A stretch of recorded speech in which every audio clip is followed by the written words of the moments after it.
Yo, what's up mga katuragsoy? So, ayan, pinapasilip ko naman sa inyo ang ating electrocoagulant, no? So, ayan po, nagpa-process na naman tayo ng tubig, no? So, naiisip nyo ba mga idol? Yan po ay pinapatay niya yung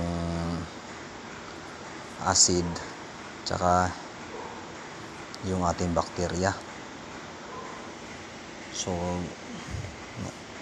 dito pa lang idol, disinfect na natin yung ating tubig, no? So nakikita nyo mga idol ay no?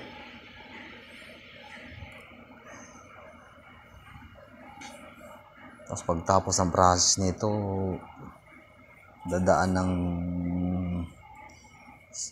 maraming filter, no? Ayan, no?